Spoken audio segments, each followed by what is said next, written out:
Look at your life closely and tell me this isn't strange, because the pattern is too consistent to be coincidence and too precise to be random chance.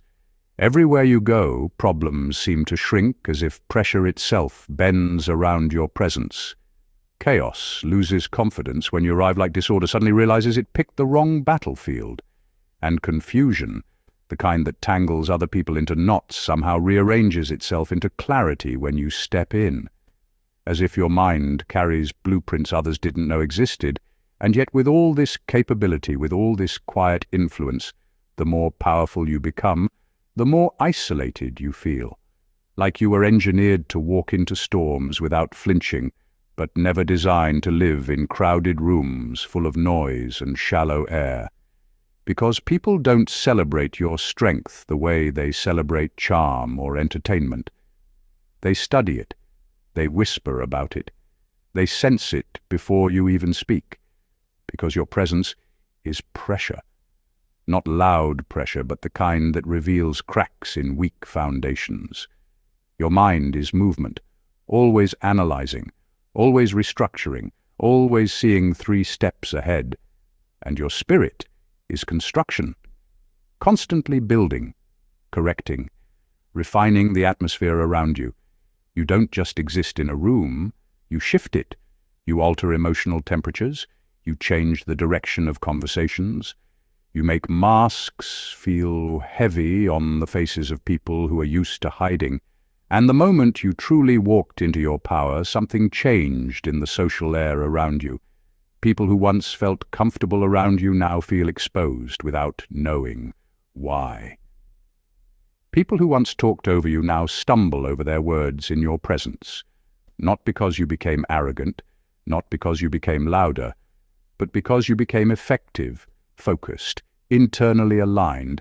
And there is nothing more threatening to a stagnant world than a human being who knows how to fix things instead of just talking about them. Because effectiveness exposes excuses, clarity disrupts confusion, and growth silently judges complacency. So you've been asking, why am I alone? Why do people pull away when I level up?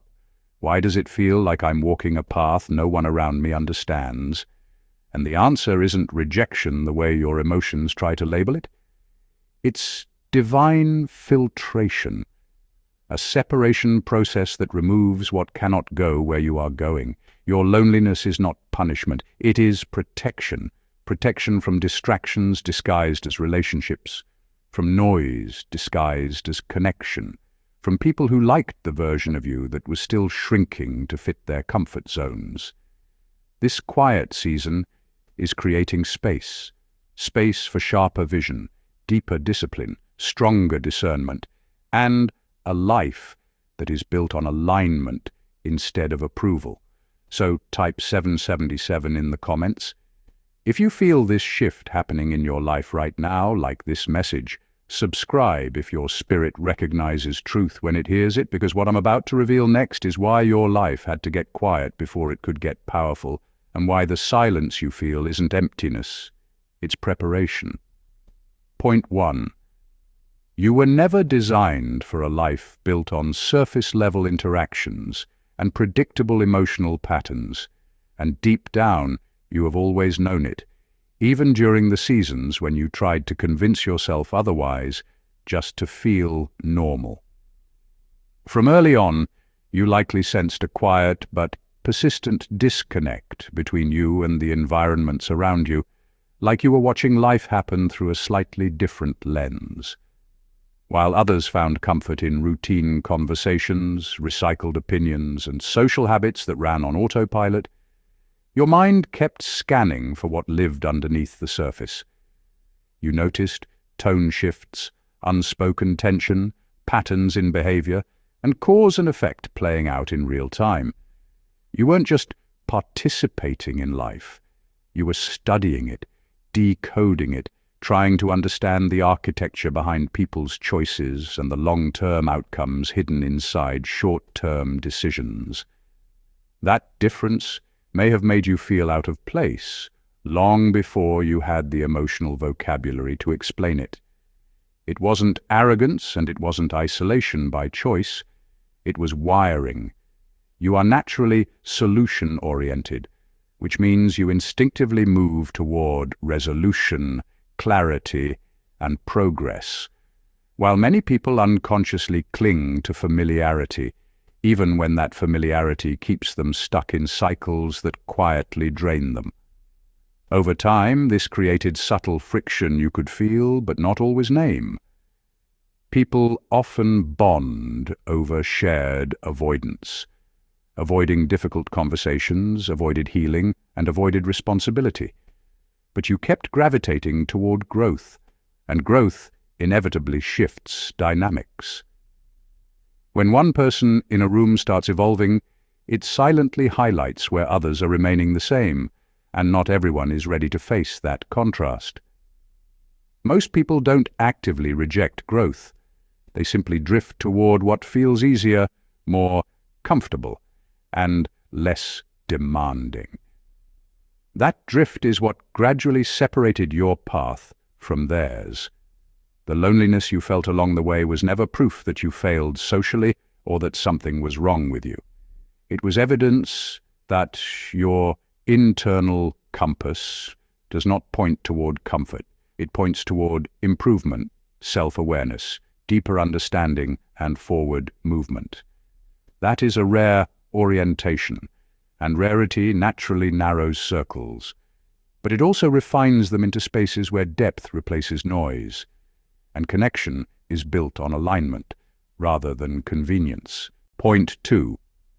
Isolation became the classroom where your inner architecture was strengthened, and what once felt like emptiness slowly revealed itself as construction. At first, the quiet felt unnatural, almost confrontational. Without the constant hum of other people's opinions, notifications, and expectations, your own mind stepped forward, unfiltered. Thoughts you had postponed demanded attention. Old memories you had buried knocked at the door. Questions you had outrun finally caught up. It was uncomfortable, yes, but it was also honest. Beneath that discomfort, something powerful was forming. You were learning to be in your own presence without needing to escape it. Instead of outsourcing your sense of stability to constant conversation, validation, or distraction, you began developing internal companionship. You started talking yourself through hard moments. You began observing your emotions instead of being ruled by them. You learned how to regulate your own emotional weather, realizing that storms pass more quickly when you stop trying to outrun the rain. You discovered how to sit with uncertainty without spiraling into panic, how to experience disappointment without numbing it, and how to make decisions without gathering a committee to approve your instincts.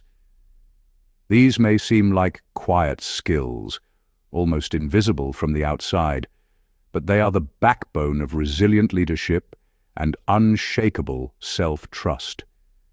Many people never build this inner foundation because their lives are filled edge to edge with noise. Noise that entertains, distracts, and delays growth. Noise can postpone maturity for years. Silence, however, accelerates it.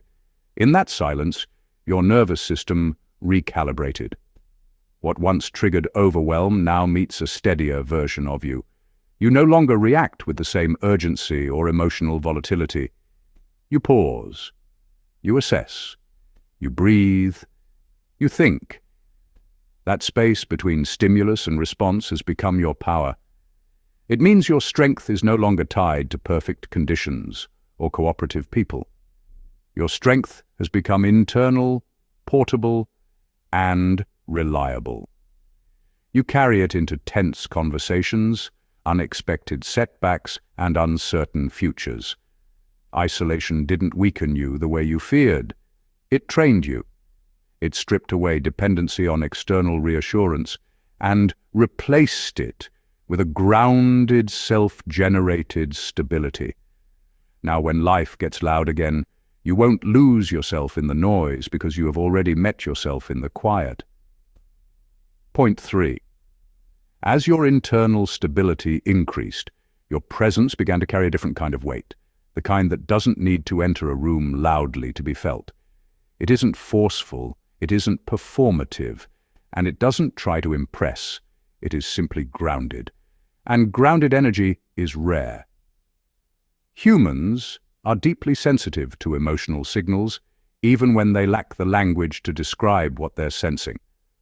Long before logic steps in, the nervous system has already made an assessment: safe or unsafe, steady or chaotic, authentic or performative. When someone who is internally scattered stands beside someone who is internally organized, that contrast is registered instantly. Your calm doesn't introduce itself, but it is noticed. Your eye contact feels present rather than probing. Your speech feels measured rather than rushed. Your body language communicates that you are not seeking permission to exist. Your energy does not reach outward in desperation for approval, nor does it shrink in fear of rejection. It remains centered. That kind of regulated presence can feel deeply soothing to people who are ready to grow, because your nervous system silently gives theirs permission to settle. Around you, they feel less judged, less pressured to perform, and more able to be honest. But the same presence can feel quietly confronting to those who are avoiding themselves. Stability exposes instability without saying a word. You may have noticed that some people open up to you with surprising depth, sharing personal truths they don't normally reveal, while others become distant, guarded, or subtly defensive. This is not random, and it is not your responsibility to fix. Your presence acts like emotional light, not harsh, not invasive, but clarifying. Light doesn't force anyone to look, it simply makes things visible. Those who are seeking clarity feel relief and move closer. Those who are committed to blur feel discomfort and create distance.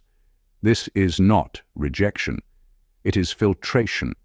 Your life is not shrinking, it is refining. You are being aligned with people who can breathe in the emotional atmosphere you carry, who feel regulated rather than threatened by your steadiness, and who experience your presence as grounding instead of exposing. This is not social failure. This is energetic compatibility shaping your environment with quiet precision.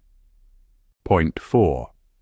You are built to move toward complexity rather than away from it, and that difference shapes the entire architecture of your life.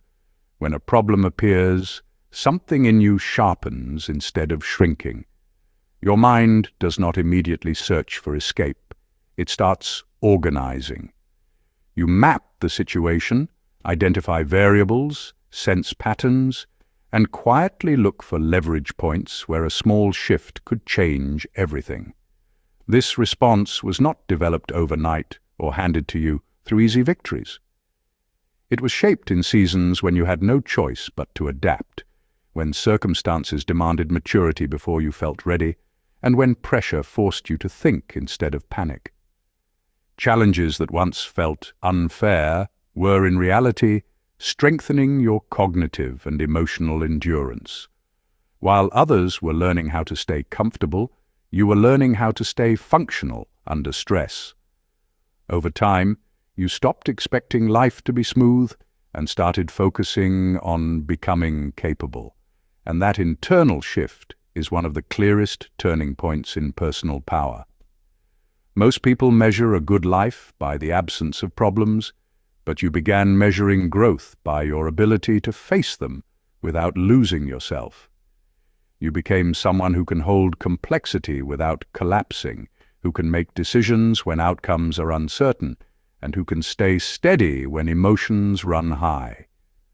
That makes you valuable in ways that are not always immediately visible or loudly celebrated. Quiet strength rarely announces itself, yet it is the backbone of families, teams, and movements that endure. It also means your path will rarely be simple, because your capacity allows you to carry weight.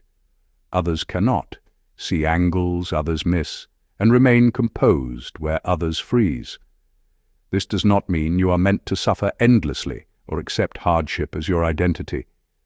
It means you're equipped to transform situations that would overwhelm many people, to bring order where there is confusion, and to create stability in unstable environments.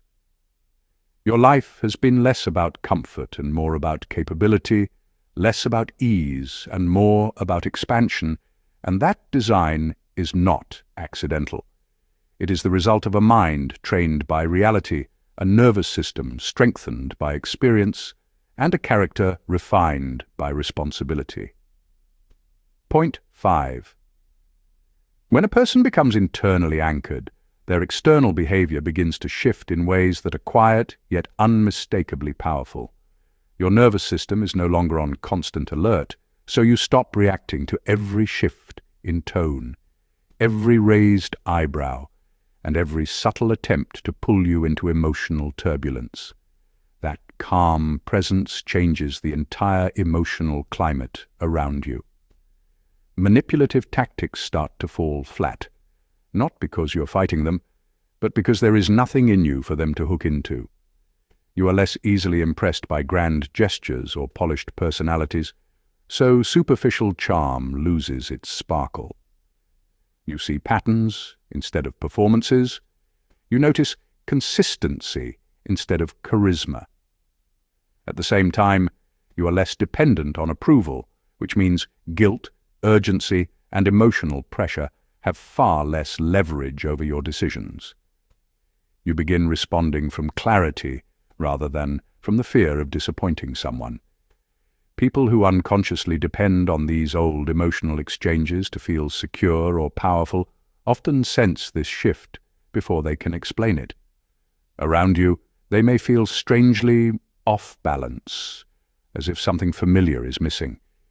It can feel to them like they've lost oxygen in a conversation, because the usual emotional buttons no longer produce the expected reactions. The rhythm they relied on is gone. You're not trying to overpower anyone, and you're not playing hard to get. You're simply no longer participating in unspoken emotional games that once drained your energy. Your steadiness highlights instability without you having to point it out. For individuals who are used to bonding through drama, confusion, or control, your grounded presence can feel unsettling. So some people step back, not because you attacked them or judged them, but because your stability quietly dissolves the dynamics they are most comfortable operating within. What feels like distance or loss is often a form of protection unfolding in real time. Your life is gradually filtering out connections that depend on emotional chaos and making room for relationships rooted in mutual clarity, respect, and emotional responsibility. This is not isolation. It is refinement. It is your environment reorganizing itself to match the level of inner peace you have worked so hard to build. Point 6. Periods of isolation often precede phases of expanded responsibility, and what feels like delay is often deliberate preparation happening beneath the surface of your awareness. Before someone is entrusted with greater influence, their inner world must become stable enough to carry weight without cracking under pressure or inflating under ego. These quieter seasons have not been empty. They have been sharpening your discernment in ways noise never could. You notice subtle inconsistencies in people's words and energy. You detect shifts in tone, motive, and atmosphere much earlier than you once did. You recognize misalignment before it grows into full conflict. These are not accidental personality changes. They are refined sensitivities formed in spaces where distraction was reduced and reflection was unavoidable. Solitude trained your perception. You also learned to sit with your own thoughts without immediately escaping into validation, and that built emotional endurance, Another sign of this growth is your increasing comfort with disappointing others when necessary. You no longer feel compelled to say yes just to maintain approval, because you understand that protecting alignment is more important than protecting image. That shift marks maturation. People who are ruled by image cannot carry true responsibility because their decisions bend with opinion. People who are anchored in alignment make decisions based on clarity, even when misunderstood. Isolation has been teaching you that misunderstanding is not fatal, but self-betrayal is. At the same time, your tolerance for superficial connections has decreased. Conversations that once entertained you now feel draining, while depth feels nourishing. This is refinement, not withdrawal. Your system is calibrating for environments where precision matters. Influence without discernment leads to burnout, poor boundaries, and quiet compromise. Influence with discernment produces impact that is sustainable, clean, and deeply effective. Your preparation has clearly been aimed at the second path. You are being shaped into someone who can hold authority without being consumed by it, who can lead without needing applause, and who can carry visibility without losing inner stability. What felt like being set aside was actually being set apart, not for comfort, but for capacity. Point 7. You are approaching environments where your way of thinking will feel less isolating and more essential. These may not be larger crowds, but they will be more aligned spaces, situations where clarity is valued, where steadiness is respected, and where solutions matter more than performance. In those spaces, you will not need to explain your quiet strength. It will be recognized through your results and your presence. The loneliness that shaped you will make sense in hindsight, because it carved out the independence and emotional endurance required for the roles ahead. You are not moving toward a life with no challenges. You are moving toward challenges that match your capacity and people who can stand beside you without feeling threatened by your growth. Your path has been selective by design, not restrictive by accident. What once felt like exclusion was refinement, and refinement is what prepares something to carry weight without breaking.